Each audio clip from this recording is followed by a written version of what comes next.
Welcome to Sai simple சமையல். இன்றைக்கி நாம் மிளகா கிள்ளி போட்டு சாம்பார் எப்படி வைக்கிறதும் பார்க்க போகிறோம். அது கூடவே அதுக்கு சூப்பர் மேட்சான ஒரு உருளைக்கிழங்கு மசாலாவும் எப்படி பண்ணுறதுன்னு பார்க்கலாம். அதுக்கு நான் இன்றைக்கி அரை கப்பு பருப்பை ஒரு 10 நிமிஷம் கழுவிட்டு ஊற வச்சு குக்கரில் 3 விசில் வச்சு எடுத்திருக்கேன். பருப்பு வேக வைக்கும் போதே அது கூட 3 உருளைக்கிழங்கையும் நல்லா தோல் சீவிட்டு கழுவிட்டு பருப்பு கூடவே போட்டு வேக வச்சு எடுத்துட்டேன். இப்போ சாம்பார் பண்ணுறதுக்கு ஸ்டவ்வில் ஒரு பேன் வச்சுக்கலாம். அதில் 1 டேபிள் ஸ்பூன் எண்ணெய் சேர்த்துக்கோங்க. இப்போது எண்ணெய் ஊற்றினதும் எண்ணெய் சூடாகிறதுக்கு முன்னாடியே நான் இன்றைக்கி ஒரு 7-8 காஞ்ச மிளகா கிள்ளி வச்சுருக்கேன். அதை சேர்த்துடலாம். எண்ணெய் காஞ்சப்புறம் போட்டோம்னா நெடி வரும், அதனால் முன்னாடியே போட்டுக்கணும். இப்போ எண்ணெய் காஞ்சதும் அதில் 1 ஸ்பூன் கடுகு, சும்மா ஒரு 2 பிஞ்ச் வெந்தயம், 2 பிஞ்ச் சீரகம் இதை சேர்த்துக்கலாம்.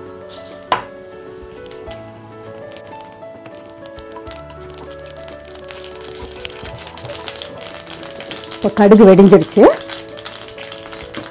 இது கூட 1 கப் அளவுக்கு சாம்பார் வெங்காயம் பொடியாக நறுக்கி வச்சுருக்கேன், அதை சேர்த்துடலாம். கூடவே 2 காஞ்ச மிளகா வாசனைக்கு, கொஞ்சம் கருவேப்பிலை,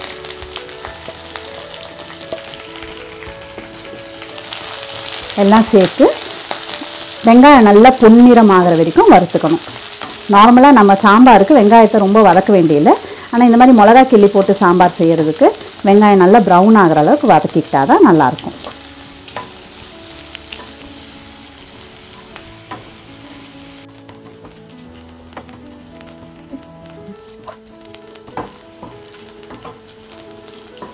பாருங்கள், இந்த அளவுக்கு செவக்க வெங்காயத்தை வதக்கிக்கணும். இந்த ஸ்டேஜில் 3 மீடியம் சைஸ் தக்காளி கட் பண்ணி வச்சுருக்கேன், அதை சேர்த்துக்கலாம்.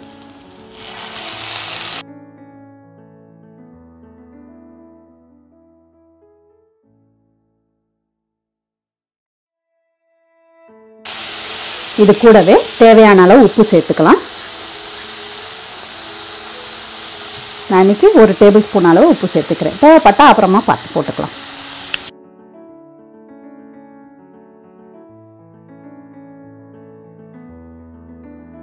தக்காளியை நல்லா வதக்கிக்கோங்க. இப்போது தக்காளி நல்லா சாஃப்ட் ஆயிடுச்சு. நான் இன்றைக்கி 1 எலுமிச்சை அளவு புளி எடுத்து 10 நிமிஷம் முன்னாடியே ஊற வச்சு கரைச்சி எடுத்து வச்சுருக்கேன். அந்த ஜூஸை இப்போ இதில் சேர்த்துடலாம்.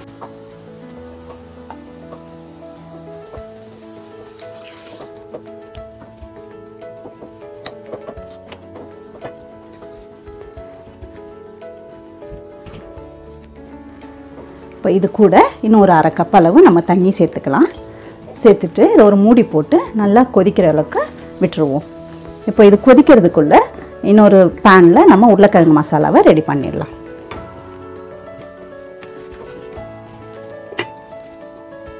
இப்போ உருளைக்கிழங்கு மசாலாவுக்கு நான் பேன் வச்சுட்டேன். இதில் 2 டேபிள் ஸ்பூன் அளவு எண்ணெய் சேர்த்துருங்க.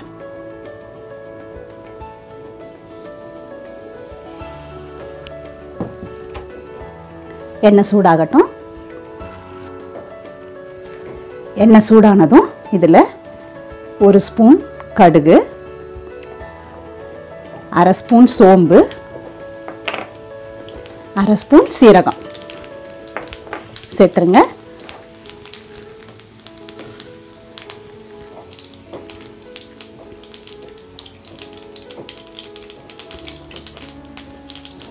கடுகு பொரிஞ்சதும் இதில் ஒரு மீடியம் சைஸ் வெங்காயத்தை பொடியாக நறுக்கி வச்சுருக்கேன், அதை சேர்த்துடலாம்.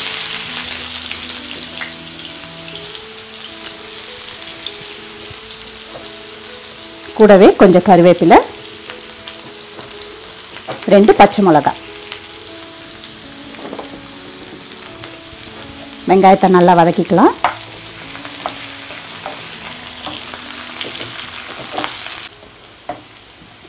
வெங்காயம் இந்த அளவுக்கு வதங்கினா போதும். இது கூட இப்போ 1 ஸ்பூன் இஞ்சி பூண்டு பேஸ்ட் சேர்த்துக்கலாம். சேர்த்து ஒரு 30 செகண்ட் கலந்து விடுங்க.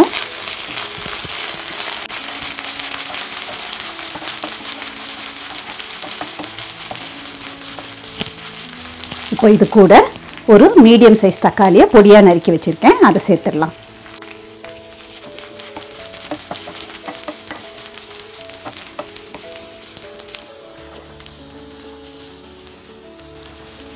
கூடவே தேவையான அளவு உப்பு.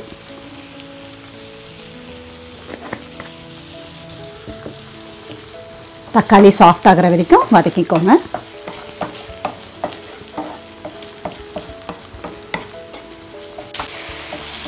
இப்போ தக்காளி நல்லா வதங்கியாச்சு. ஃப்ளேம் குறைச்சிடுங்க. குறைச்சிட்டு 1/4 ஸ்பூன் மஞ்சள் தூள், 1 டேபிள் ஸ்பூன் மிளகாய் தூள்,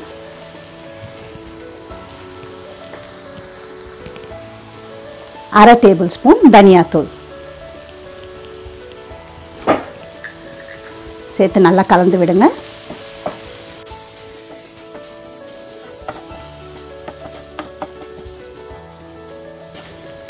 கலந்துட்டு இதில் இப்போ ஒரு 1/2 கப்பு தண்ணி சேர்த்துக்கலாம்.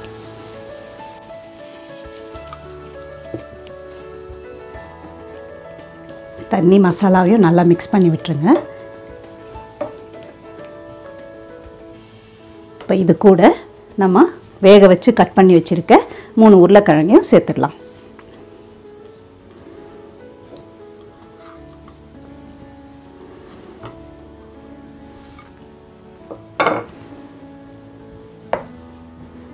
மசாலாவையும் உருளைக்கிழங்கையும் நல்லா கலந்து விடுங்க.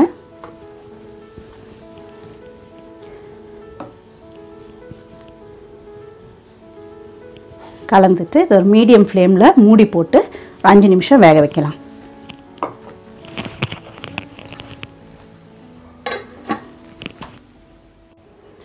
இப்போது நம்ம உருளைக்கிழங்கு வேகிறதுக்குள்ளே சாம்பார் ரெடி பண்ணிடலாம்.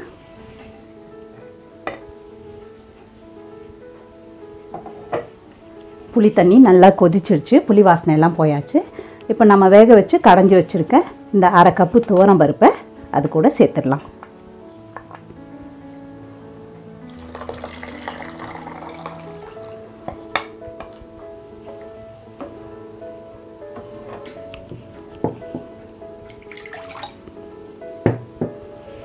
இந்த சாம்பார் கொஞ்சம் தண்ணியாக தான் வைப்பாங்க, திக்காக வைக்க மாட்டாங்க. இதை தண்ணி சாம்பார்னு கூட சொல்லுவாங்க சிலர். அதனால் கொஞ்சம் டைல்யூட்டடாகவே இருக்கட்டும். இப்போ பருப்பு சேர்த்துட்டு ஜஸ்ட் ஒரு கொதி வர வரைக்கும் விடுங்க.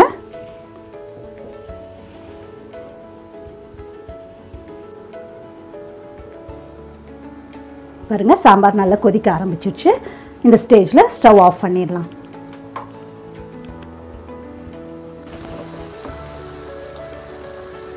உருளைக்கிழங்கு மசாலா கொஞ்சம் திக்காக இருக்குது. இது இன்னும் நல்லா வேகணும். நமக்கு அப்படியே ஃபுல்லாக ட்ரையாக கிரேவி மாதிரி வரணும்.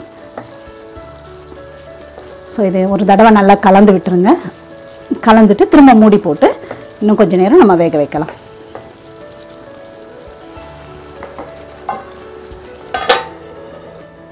இப்போ நம்ம மூடி போட்டு 3 நிமிஷம் ஆச்சு. நடுவில் நான் 2 தடவை திறந்து கிளறி விட்டேன். அந்த மாதிரி நீங்களும் அடிக்கடி கிளறி விடுங்க. லேசாக அடி பிடிக்கிற மாதிரி இருந்ததுன்னா அதை எடுத்து விட்டு கலந்து விடுங்க. அப்போது உங்களுக்கு கலர் நல்ல ஒரு பிரைட் கலர் கிடைக்கும்.